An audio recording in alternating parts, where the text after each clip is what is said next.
menjaga privasi melakukan tindakan Pak ya. Ya silakan silakan. Pak izin duduk ya Pak ya. Oh ya silakan duduk. Minta waktunya sebentar ya Pak ya. Ya baik Pak. Gimana? Oke, baik Pak. Perkenalkan saya Prasetyo Bahtiar Pak. Oh ya. Dan ini benar ya dengan Bapak Najar Pak? Ya betul. Boleh dilihat Pak. Oh betul ya, Bapak Najar umur 22 tahun ya. Baik Pak, tujuan saya kesini yaitu untuk melakukan penyuluhan tentang asma.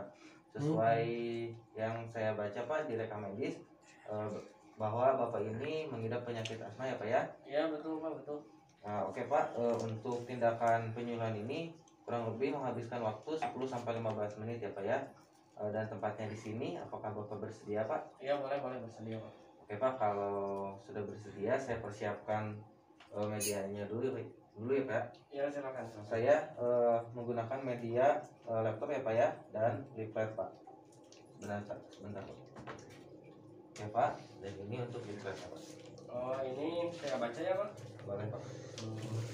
Baik Pak.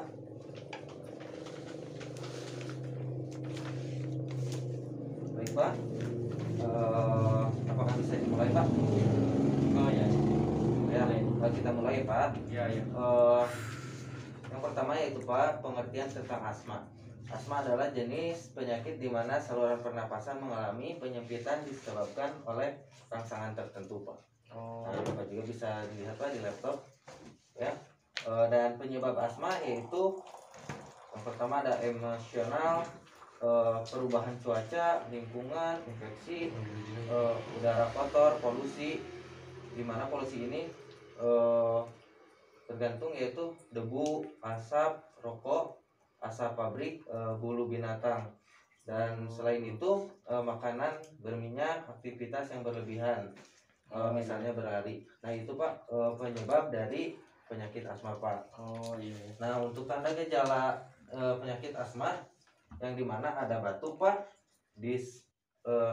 dyspnea atau sesak napas Pak, bunyi napas wheezing Pak atau mengi, pusing dan sakit kepala Pak, bersin Pak, terus peningkatan napas pendek Pak, dan gelisah dan cemas. Itu iya. adalah tanda gejala dari penyakit asma ya Pak ya. Iya. Oke Pak, sekarang setelah tanda gejala kita ke pencegahan asma ya Pak ya. Oh iya. Oke Pak, di sini yaitu pencegahan asma. Hindari faktor pencetus seperti ya, aktivitas berlebihan seperti berlari Pak, makanan berminyak dan mengandung pengawet, faktor lingkungan seperti polusi, asap rokok dan binatang ya Pak ya.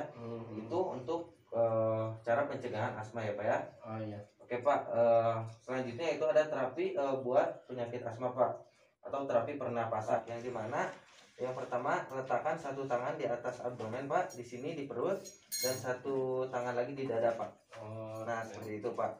Dan yang keduanya menarik napas melalui hidung dan rasakan kembang kempisnya abdomen Pak atau perutnya. Tarik napas Pak, rasakan Pak. Nah kembang kempisnya. Terus yang ketiga itu hembuskan napas dengan perlahan Pak melalui mulut, dan bibirnya seperti meniup ya Pak. Oke, yang keempat Pak, rasakan mengempisnya abdomen dan kontraksi dari otot abdomen Pak. Nah terus yang kelimanya, ulangi selama 1 menit dan diikuti periode istirahat selama 2 menit. Jadi dilakukan itu 1 menit dan istirahatnya 2 menit ya Pak ya. Oh iya.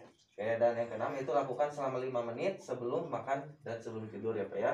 Itu iya. harus rutin Pak dilakukan untuk terapi pernapasannya ya Pak. Oh iya. Adapun Pak cara pengobatan asma di sini Pak boleh dilihat, ini adalah gambar inhaler Pak ya, orang yang atau alat bantu untuk mengurangi asma atau sesak napasnya ya Pak ya. Yang dimana gunakan obat-obatan yang tepat sesuai pola penyakit dan petunjuk dokter. Kenali pengetahuan tentang asma dan cara pengelolaannya. Jadi ketika minum obat-obatan ini harus sesuai resep dokter ya Pak ya. Oke, seperti itu. Dan penyebab kambuhnya asma yaitu dari emosi Pak, yang dimana keadaan sedih, banyak pikiran dan kaget gitu. Itu akan mempengaruhi asma ya Pak ya. Dan cuaca juga itu mempengaruhi Pak, seperti hujan, udara dingin, udara terlalu panas. Oh. Dan yang ketiganya itu infeksi Pak, seperti flu, nyeri tenggorokan. Dan yang keempatnya itu udara kotor Pak, seperti asap dapur, asap rokok, asap obat nyamuk, debu rumah, kapuk bulu binatang, kecoa dan lain-lain ya Pak ya. Oh, Dan iya. yang kelimanya itu makanan Pak, dari makanan seperti coklat, kacang goreng, es bumbu, dan tomat, minyak goreng dan lain-lain ya Pak ya. Oh, iya. Itu apa namanya, penyebab kambuhnya asma Pak. Iya, Oke, iya. seperti itu ya Pak ya. Ya. Baik Pak, apakah ada yang ditanyakan Pak? Ya Pak, pemaparannya sudah cukup jelas ya tentang asma. Mungkin saya tapi di sini memiliki satu pertanyaan Pak setelah tadi yang Bapak jelaskan ya. Iya. Kan tadi itu disebutkan ya ada terapi peletakan tangan di atas abdomen dan juga di dada seperti ini ya Pak. Iya Pak. Nah itu kan. Ya. Nah prosedurnya itu seperti apa ya Pak? Maksudnya kalau kayak gini kan apa memang bisa mengurangi asma gitu? Oh, jadi ini Pak, ketika letakkan tangan di abdomen dan di dada, Ya. itu dirasakan Pak kembang kempisnya. Oh. Jadi apa namanya? Jadi kita bisa merasakan kita ini akan terjadi asmanya sekarang atau masih lama gitu Pak. Oh. Dan dilakukan itu selama 1 menit Pak, dan istirahatnya juga 2 menit gitu. Oh iya mengerti Pak. Oke Pak. Tapi itu rutin ya Pak, harus Ya harus rutin Pak untuk pencegahan asma ya Pak ya. Oh iya. Dan pengobatan juga bisa Pak untuk asmanya. Nah itu Pak, apakah Bapak paham Pak? Paham. Oke Pak, kalau Bapak paham, boleh Pak dijelaskan kembali tentang asma ini Pak? Oh mungkin setelah tadi yang dipaparkan ya oleh Bapak, mungkin asma ini disebabkan oleh beberapa faktor ya Pak. Yang pertama tadi ada asap rokok, asap bulu juga, ada bulu binatang, kapuk, dan yang terakhir tadi itu pola olahraga yang tidak teratur ya Pak. Iya Pak. Mungkin untuk pencegahannya itu ada beberapa ya, ada salah satunya tadi melakukan terapi, Iya. kemudian menggunakan inhaler juga ya Pak. Iya. Seperti itu mungkin Pak yang saya pahami. Baik Bapak, sudah betul ya Pak ya apa yang Bapak sampaikan dan yang Bapak ulangi itu.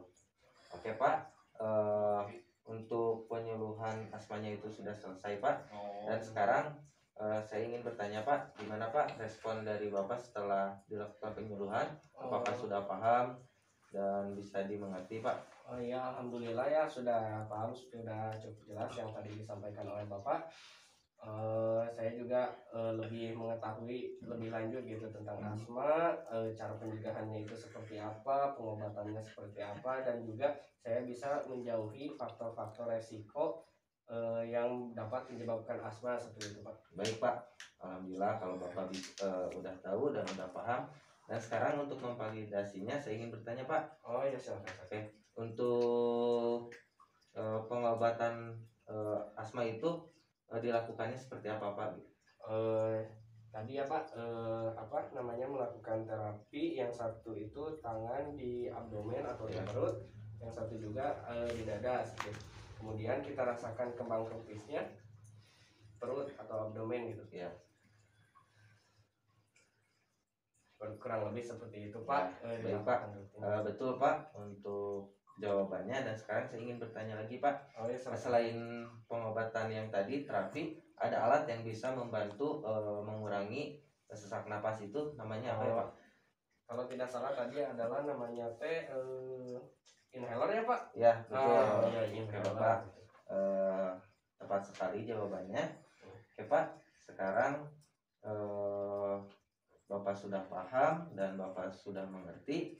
Dan untuk rencana tindak lanjutnya boleh diterapkan ya Pak ya, dari penyebabnya dan